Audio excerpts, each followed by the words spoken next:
পরাধীন ভারতে জন্ম, চোখের সামনে দেখেছেন দ্বিতীয় বিশ্বযুদ্ধ, হাওড়া ব্রিজের নির্মাণ সহ গান্ধীজির ভারত ছাড়ো আন্দোলন। স্বাধীন ভারতের প্রথম নির্বাচন থেকে শুরু করে গত লোকসভা ভোট, প্রতিবারই গণতান্ত্রিক অধিকার প্রয়োগ করেছেন তিনি।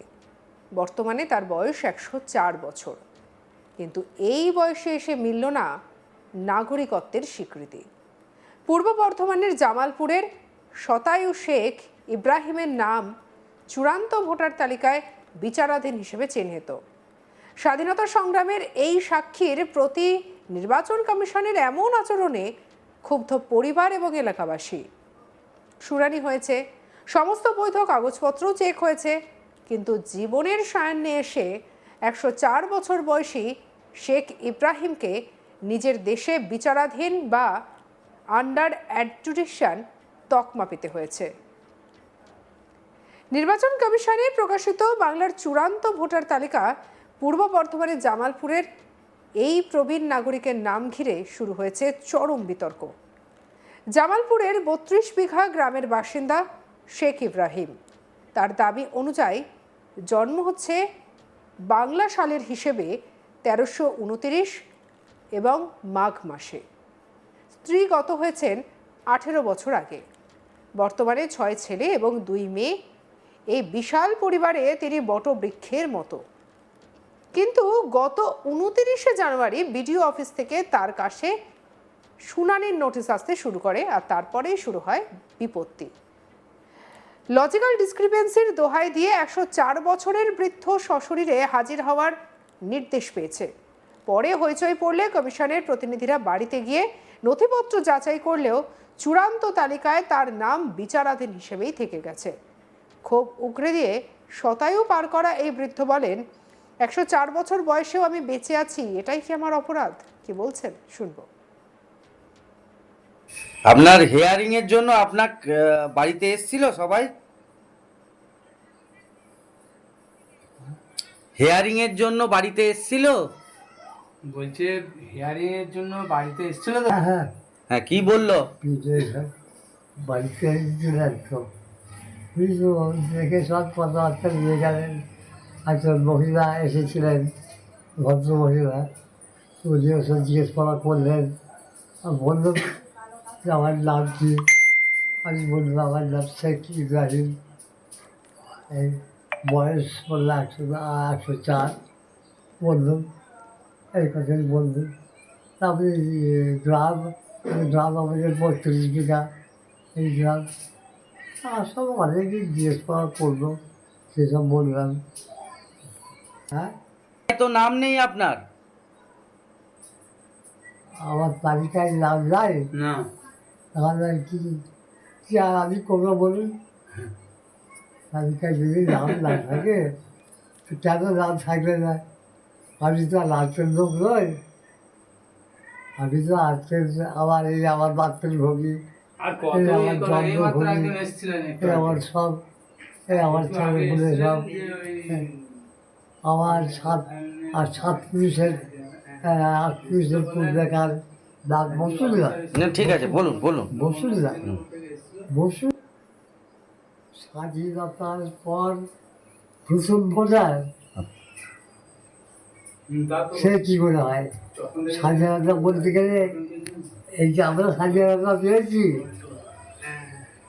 1947 ও তাই নাকি? স্যার আমি কী বলবো বলুন? কেউ যদি বলে তাই কী বলবো? এ বিষয়ে শেখ ইব্রাহিমের ছেলে কি বলেছেন শোনাবো আপনাদের। শেখ আমজাদ আলীর কথা। বাবার কি ঘটনাটা কি ঘটলো শেষ পর্যন্ত? বাবার ঘটনাটা হলো এই যে এসআইআর এসছে, সে যে 104 বছর যে বয়স, যে এই যে এখনও ভোটারের নামটা বলছি যে তালিকায় গোলমাল, এইটা নিয়েই আর কি। তো এটা কি আর করা যাবে? আপনাদের পরিবারের আর কতজনের নাম? আরও আমাদের পরিবারের মোটামুটি আমি যেটা শুনলাম আমার দাদার মুখে, যে 4 জন, আমার বাবাকে নিয়ে 5 জন।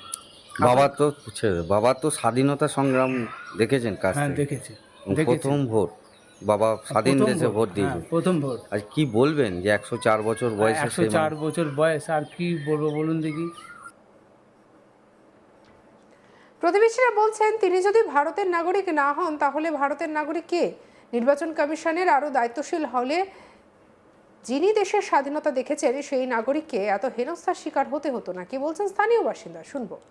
104 বছরের একজন মানুষকে হেয়ারিংয়ে ডাকা হয়েছিল এবং তার যে ভোটার লিস্ট বেরিয়েছিল 28শে ফেব্রুয়ারি, সেখানে দেখা গেছে যে তার নামটি বিচারাধীন। হ্যাঁ, তিনি যদি ভারতের নাগরিক না হন তাহলে ভারতের নাগরিক কে? আবার তিনি ভারতের স্বাধীনতা নিজে চাক্ষুষ করেছেন এবং এটা আমার মনে হয় যে নির্বাচন কমিশনের আর একটু দায়িত্বশীল হওয়া দরকার ছিল, তাহলে এই ধরনের এত বয়স্ক মানুষকে হ্যারাসমেন্টে পড়তে হতো না। এই ঘটনা নিয়ে শুরু হয়েছে রাজনৈতিক চর্চা। বিজেপির পক্ষ থেকে কি বলা হয়েছে শোনাবো মৃত্যুঞ্জয় চন্দ্রের কথা। পূর্ব বর্ধমান জেলার জামালপুর 1 নম্বর ব্লকের 32 বিঘা গ্রামের 132 নম্বর বুথের দীর্ঘদিনের ভোটার শেখ ইব্রাহিম, যার বয়স 104 বছর। এই প্রবীণ নাগরিকের লজিক্যাল ডিসক্রিপেন্সির কারণে এসআইআর পর্বে শুনানিতে নাম ছিল। বিএলও নিজে তার বাড়িতে পৌঁছেছিলেন। তারপরেও বিচারাধীন আওতায় যেসব ভোটারদের নাম রয়েছে সেই তালিকায় তার নাম রয়েছে। এটা এক দৃষ্টিতে দেখতে খুব খারাপ লাগছে, কিন্তু কেন ওনার নাম এই তালিকায় এলো সেটা ভাবতে হবে। নির্বাচন কমিশন শুধুমাত্র পশ্চিমবঙ্গ নয়, ভারতবর্ষের 12টি রাজ্যে এসআইআর প্রক্রিয়া চালিয়েছেন। বাংলার মতো এত নোংরামো ভারতবর্ষের অন্য কোনো রাজ্যে হয়নি। কেন বাংলায় এত নোংরামো হচ্ছে সেটা প্রথম দিন থেকেই বোঝা গিয়েছিল। এসআইআর শুরুর আগে থাকতেই এই রাজ্যের শাসক দল তৃণমূল কংগ্রেস এই রাজ্যের একটি বিশেষ সম্প্রদায়কে খ্যাপানোর উদ্দেশ্যে তার সমস্ত শক্তি দিয়ে, সর্বশক্তি দিয়ে বাধা দেওয়ার চেষ্টা করেছিল, বলেছিল এসআইআর হতে দেবো না। তারপরেও যখন এসআইআর হলো তখন তারা সব রকম অসহযোগিতা করেছে। তৃণমূলের দলদাস কিছু সরকারি কর্মী যারা নির্বাচন কমিশনের আওতাধীন থেকে এই এসআইআর পর্ব চালিয়েছেন, সেটা সাদা খাতা জমা দিয়ে বিডিও যারা আছেন তারা থেকে শুরু করে বিভিন্ন তৃণমূলের সংগঠনের সরকারি কর্মচারীরা এই এসআইআর পর্বে ইচ্ছাকৃতভাবে ভুল তথ্য আপলোড করেছেন। অন্যদিকে তৃণমূলের জেলার সাধারণ সম্পাদক বাকবুল ইসলাম কি বলছেন শুনবো। 104 বছর বয়সী ইব্রাহিম শেখকে ভোটার তালিকায় বিচারাধীন দেখানো হয়েছে। নির্বাচন কমিশন যারা তথ্যগ্রাহ্য অসঙ্গতির কারণে